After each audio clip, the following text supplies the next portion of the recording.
Hello viewers, welcome to my channel. आज हम बड़ी सोच का बड़ा जादू बुक का 3rd चैप्टर का 5 पार्ट पढ़ने जा रहे हैं।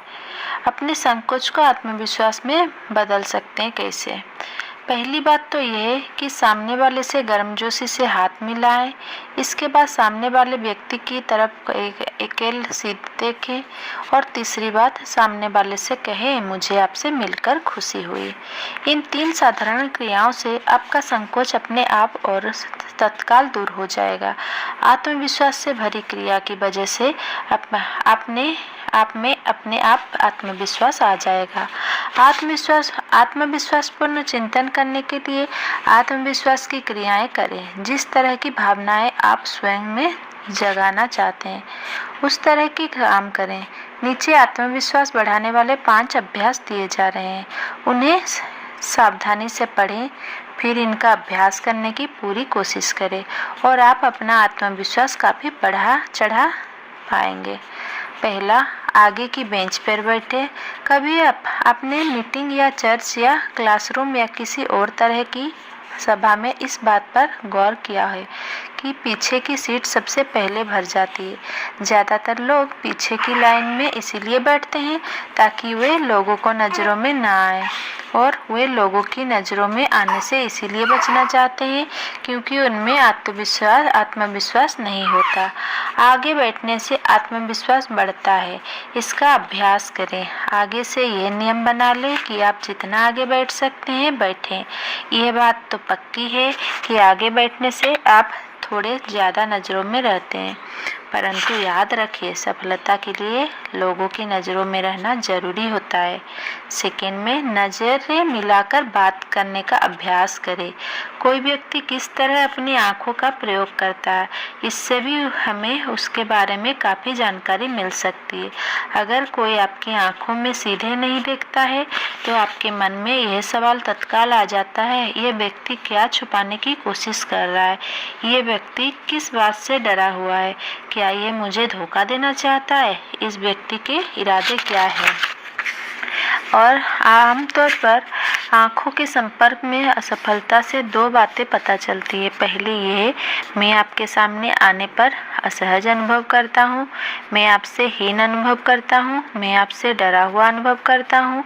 या सामने वाले से आंखें ना मिलाने से ये बात पता चलती है, मैं अपराध बोध से ग्रस्त हूँ, मैंने ऐसा कुछ किया है या सोचा है जो मैं नहीं चाहता कि आपको पता चल जाए। मुझे डर है कि अगर मैं आपसे नज़र मिलाऊंगा तो आप मेरे लिए दिल की बात समझ जाएंगे। जब आप नज़रें मिलाने से बचते हैं तो आप सामने वाले पर अच्छी छाप नहीं छोड़ पाते। आप कहते हैं, मैं डरा हुआ हूँ, मुझ में आत्मविश्वास की कमी है।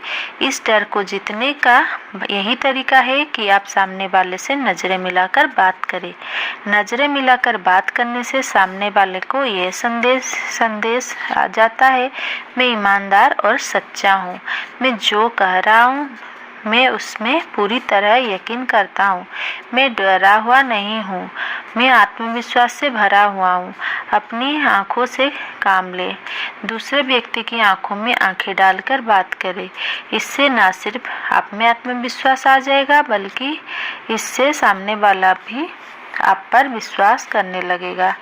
3, 25% तेज चले। जब मैं छोटा था तो काउंटी सीट पर जाना ही अपने आप में एक रोचक अनुभव होता था।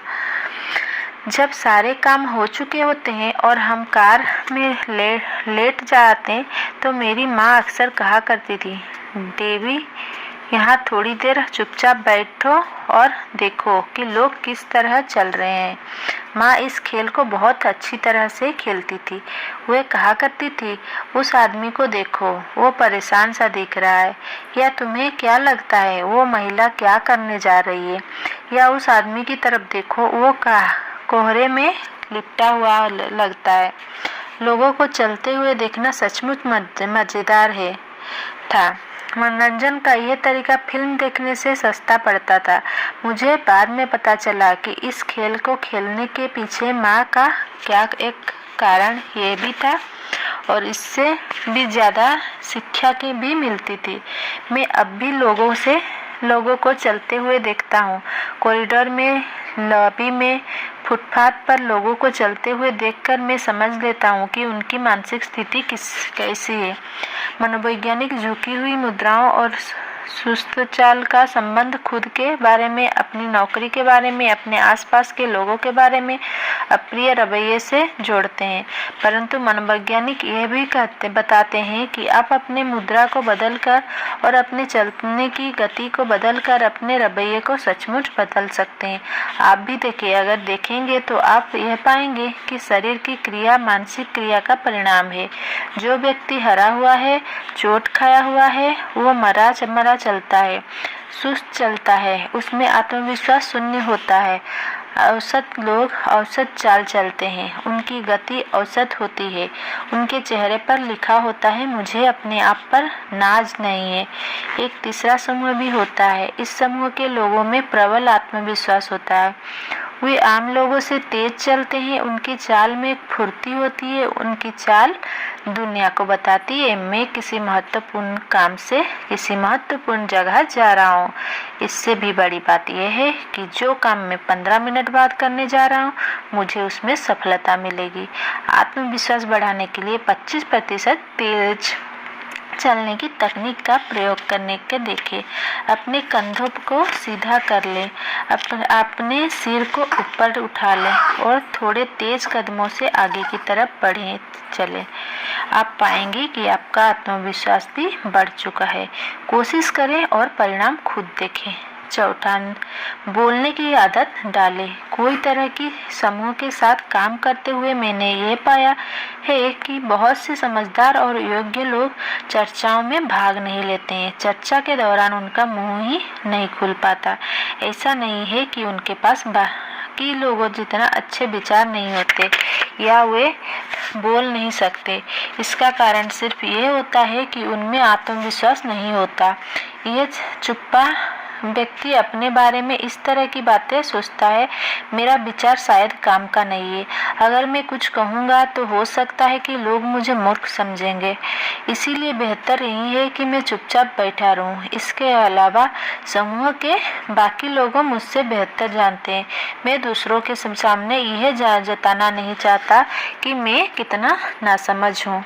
जितनी बार यह चुप्पा व्यक्ति बोलने में असफल रहता है, वो अपने आप को उतना ही ज़्यादा अक्षम और हीन बनाता जाता है।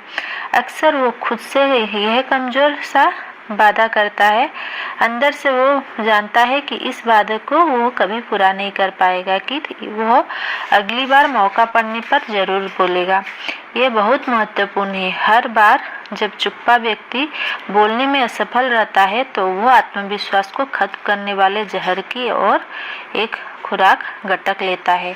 अपने आप पर उसका विश्वास उतना ही कम होता जाता है। सकारात्मक पहलू यह है कि आप जितना ज़्यादा बोलते हैं, आपका आत्मविश्वास उतना ही ज़्यादा बढ़ता रह जाता है और आपके लिए अगली बार बोलना उतना ही ज़्यादा आसान हो जाता है। बोलने की आदत डालें। आत्मविश्वास बढ़ाने के लिए यह आदत विटामिन की तरह काम करती है। आत्मविश्वास बढ़ाने की इस तकनीक का प्रयोग करें। हर ओपन मीटिंग में बोलने का नियम बना ले। आप जिस बिजनेस वार्ता, कमेटी, मीटिंग, कम्युनिटी फोरम में भाग लें, उसमें अपने आप कुछ न कुछ कहें। इस मामलों में कोई अपवाद न रखें। कोई टिप्पणी करे, कोई सुझाव दे, कोई सवाल पूछे और आखिरी में कभी न बोले। आपको सबसे पहले बोलने की आदत डालनी चाहिए। आपको झिझक तोड़नी होगी और मूर्ख दिखने के बारे में चिंता न करें। आप मूर्ख नहीं दिखेंगे। अगला व्यक्ति चाहे आपसे सहमत ना हो, परंतु कोई दूसरा व्यक्ति आपसे जरूर सहमत होगा। अपने आप से यह सवाल करना छोड़ दें, क्या मैं कभी बोलने की हिम्मत कर पाऊंगा? इसके बजाय समूह के लीडर का ध्यान आकर्षित करने का लक्ष्य बनाएं ताकि आप बोल सके। बोलने की विशेष प्रशिक्षण और अनुभव के लिए अपने स्थानीय टेस्टोमास्टर के क्लब में शामिल हो जाए।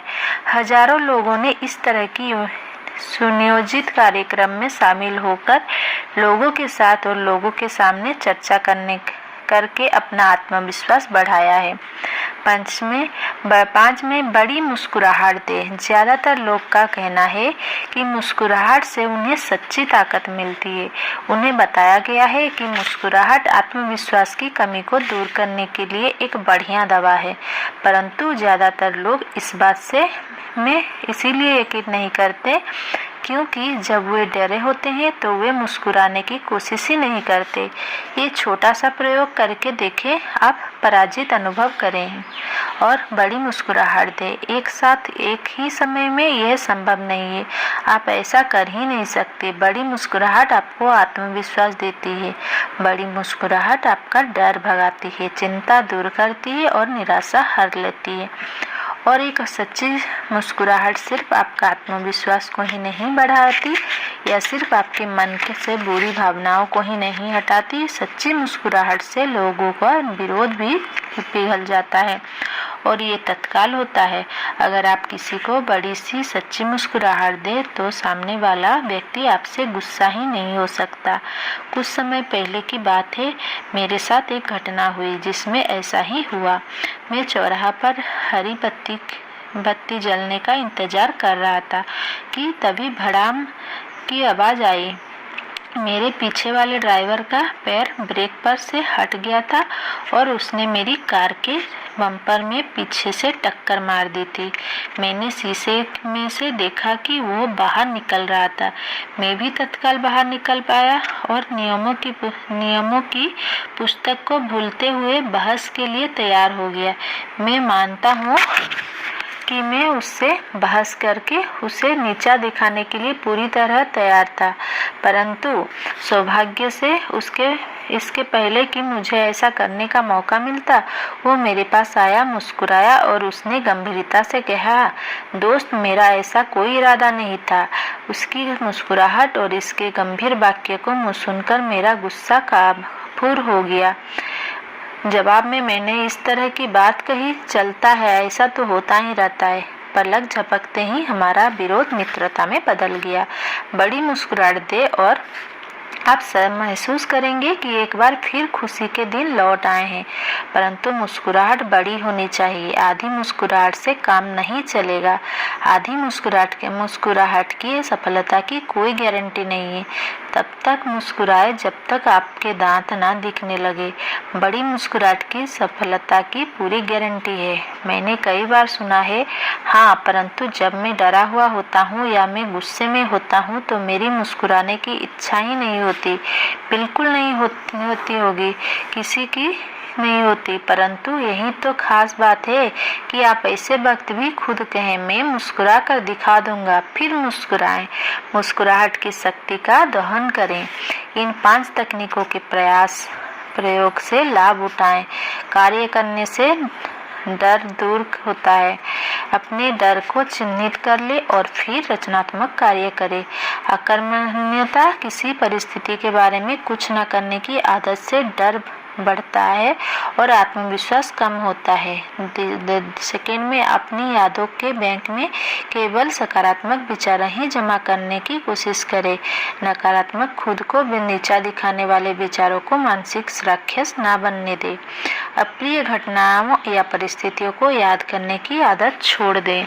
3 नंबर, लोगों को सही पहलू से देखें। याद रखें, लोग ज़्यादातर मामलों में एक जैसे होते हैं और बहुत कम मामलों में एक दूसरे से अलग होते हैं।